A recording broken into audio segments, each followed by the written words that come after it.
pagi Tunas Muda. Apa kabarnya semuanya? Anak-anak sekolah muda, Tunas Muda, bagaimana? Sehat ya? Ibu berharap anak-anak Tunas Muda dalam keadaan yang baik, dalam keadaan yang sehat, selalu dalam perlindungan Tuhan.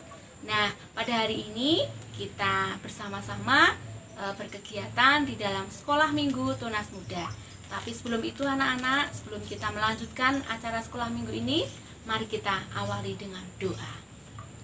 Mengucap syukur Tuhan untuk kasih setiamu yang kau berikan, kau limpahkan kepada hidup kami. Pagi ini Tuhan, kami boleh mengucap syukur karena Engkau senantiasa melindungi kami, menjaga kami. Pada hari ini Tuhan, kami beserta anak-anak sekolah minggu Tunas Muda ingin belajar Tuhan mengenai firman-Mu. Berkatilah sekolah minggu ini dari awal, pertengahan, hingga selesai nanti. Terima kasih Tuhan, seluruhnya kami persembahkan kepadamu. Haleluya, amin. Nah, anak-anak, siapa yang masih ingat pelajaran yang keempat minggu kemarin? Nah, ayo, siapa yang masih ingat? Minggu kemarin kita belajar tentang pemimpin pembaptisan. Nah, pemimpin pembaptisan adalah pendeta kita di gereja kita. Kita pun sebagai anak-anak Tuhan harus bisa menghargai kepemimpinan beliau. Nah, anak-anak, sebelum kita melanjutkan lagi pelajaran yang kelima hari ini yang nanti akan disampaikan oleh Ibu Eri, anak-anak jangan lupa kita mempersiapkan dahulu peralatan, yaitu Alkitab, buku, dan alat tulis. Ya, baik anak-anak, sebelum kita melanjutkan renungan pada hari ini, kita menyanyikan satu buah lagu. Mari kita simak dan kita dengarkan dan juga melakukannya. Yesus itulah satu-satunya. Yesus itulah satu-satunya penolongku yang sungguh. Ia berjanji akan kembali angkat kita semua. Oh, haleluya, puji Tuhan, upahmu besar di surga. Oh, haleluya, puji Tuhan, upahmu besar di surga.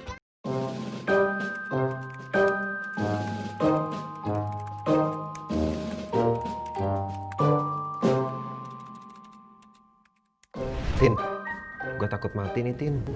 Kenapa lo tiba-tiba ngomong gitu? Ya tadi tuh gue ngeliat kecelakaan. Terus langsung orangnya mati di tempat. Masa gitu doang lo takut mati? Bukan lo sering ngeliat kecelakaan? Aduh, bukan masalah itu. Akhir-akhir ini nih ya, ada teman SMP gua yang juga OD terus meninggal. Terus ada lagi kemarin omanya temen gue nggak kenapa-napa tiba-tiba meninggal. Nah, banyak banget. Terus kalau gitu, gue harus ngomong apa biar lo gak takut mati lagi? Ya setidaknya lu gimana kek buat nenangin gue biar nggak takut mati. Gue tenangin lo, semua manusia itu pasti mati, Drik. Jadi lo gak usah takut. Gue juga tahu semua manusia itu pasti mati ya. Tapi gue itu belum siap mati. Masalahnya itu. Kenapa lo belum siap kalau gitu?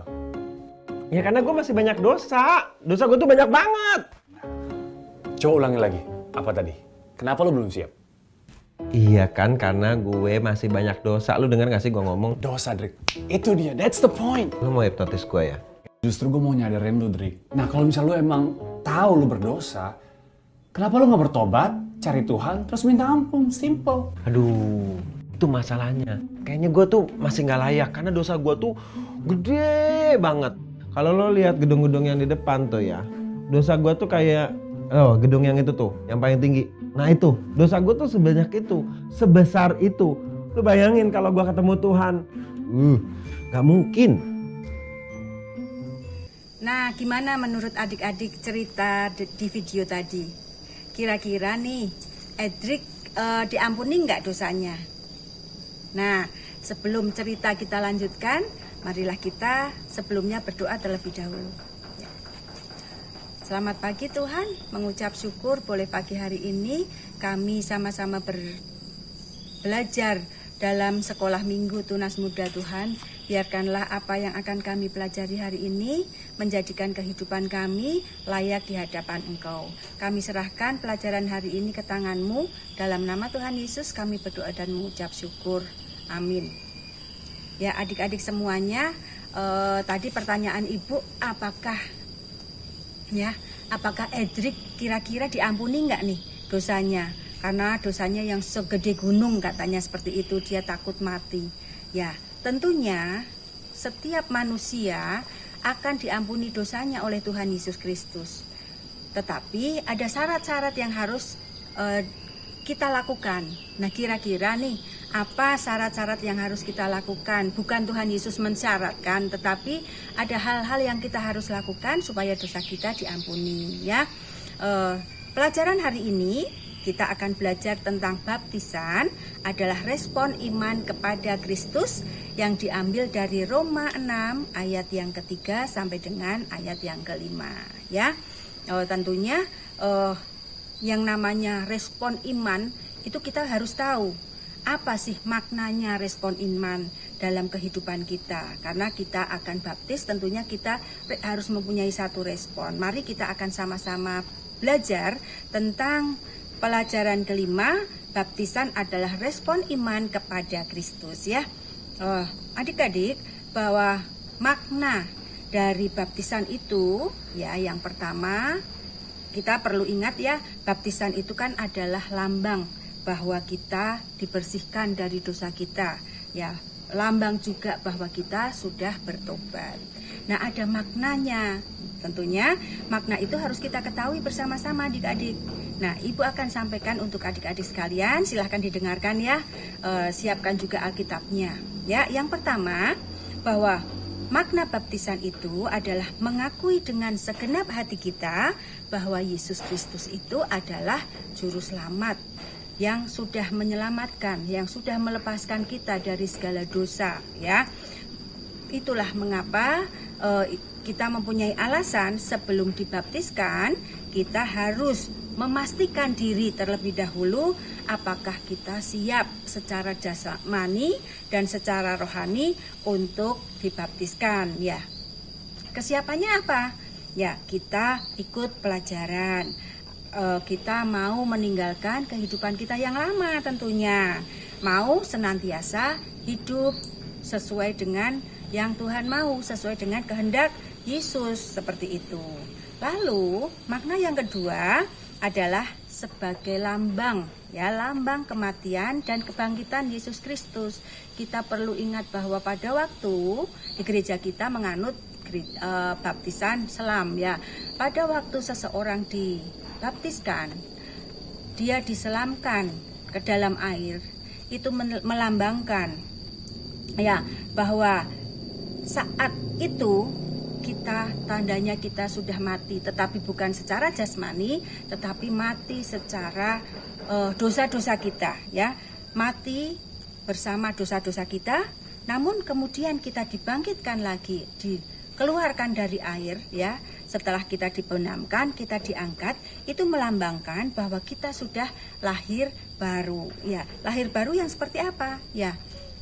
Kita sudah meninggalkan dosa-dosa kita. Kita sudah bertobat, kita akan menapaki kehidupan baru kita, yaitu dengan pribadi, dengan sampul, dengan baju yang baru, dengan hal-hal yang baik tentunya yang sesuai dengan apa yang Tuhan mau. Nah, peristiwa wafat dan kebangkitannya itu memberikan pengharapan kepada kita sekalian adik-adik, bahwa kita yang percaya itu sudah diselamatkan. Kita sudah bebas juga dari maut. Jadi pembaptisan itu maknanya sebagai kebangkitan Tuhan Yesus dan kematiannya, seperti itu. Yang ketiga, ya ada lagi bukti ketaatan kita. Makna dari baptisan adalah bukti ketaatan kita kepada Kristus. Nah, baptisan itu menyelamatkan kita dari dosa. Sebagai lambang itu, baptisan merupakan suatu penyerahan diri kita bahwa kita itu mau dibentuk, bahwa kita itu mau menjadi alat Tuhan untuk sepenuhnya menjadi miliknya. Kita melakukan segala apa yang kita lakukan sesuai dengan yang Tuhan mau. Kita harus siap itu. Siap dibaptiskan berarti siap menyerahkan diri kita untuk Tuhan bentuk menjadi anak-anak yang mau hidup sesuai dengan kehendak Tuhan tentunya ya. Ada lagi yang terakhir, makna dari baptisan itu adalah bukti kita sebagai saksi Kristus. Kita mau menjadi saksi Kristus. Yang seperti apa sih saksi Kristus? Ya, kita dibaptiskan ya. Itu artinya kita sepenuhnya sudah menjadi milik Kristus, sudah distempel, sudah dimeteraikan seperti itu ya. Dan kita siap menjadi mitra Kristus. Ya, mitra yang seperti apa kira-kira adik-adik? Ya, kita menjadi mitra Kristus di dalam memenangkan orang-orang supaya diselamatkan, supaya menjadi orang yang percaya, sehingga mereka tidak lagi menjadi manusia yang kita tidak tahu, seperti cerita kita di awal, seperti cerita Edric yang takut mati. Tetapi kita menjadi mitra Kristus artinya kita mau menjadi partner Yesus Kristus di dalam memenangkan hati orang-orang untuk menjadi manusia yang terselamatkan dengan mengikuti kita, orang-orang yang sudah percaya, untuk menjadi orang-orang percaya. Nah, begitu yang bisa Ibu sampaikan berkaitan dengan baptisan adalah respon iman kita kepada Kristus ya. Adik-adik kalau sudah mulai yakin ya, ini harus semakin yakin bahwa oh ternyata begitu ya, untuk bisa baptisan kita harus seperti ini. Apa sih maknanya? Nah, barusan kita pelajari bersama-sama. Nah, sebelum kita mengakhiri pertemuan kita hari ini, kita akan membacakan ayat hafalan kita yang diambil dari Roma 6 ayat yang keempat. Mari kita sama-sama akan bacakan Roma 6 ayat yang keempat. Kita telah dikuburkan bersama-sama dengan Dia oleh baptisan dalam kematian, supaya sama seperti Kristus telah dibangkitkan di antara orang mati oleh kemuliaan Bapa. Demikian juga kita akan hidup dalam hidup yang baru. Roma 6 ayat yang keempat. Sekali lagi kita akan bacakan bersama-sama ya. Kita telah dikuburkan bersama-sama dengan Dia oleh baptisan, telah dibangkitkan di antara orang mati oleh kemuliaan Bapa. Demikian juga kita akan hidup dalam hidup yang baru. Roma 6 ayat keempat ya. Demikianlah pelajaran kita hari ini. Kita akan lanjutkan pelajaran kita di minggu yang akan datang. Selalu dalam penyertaan Tuhan dan sehat selalu. Tetap menjaga protokol kesehatan supaya terhindar dari virus ya. Oke, mari kita sama-sama akhiri pertemuan kita ini. Tuhan Yesus memberkati adik-adik sekalian. Tetapi ingat, kita masih harus menyiapkan persembahan kita. Oke, Tuhan Yesus memberkati.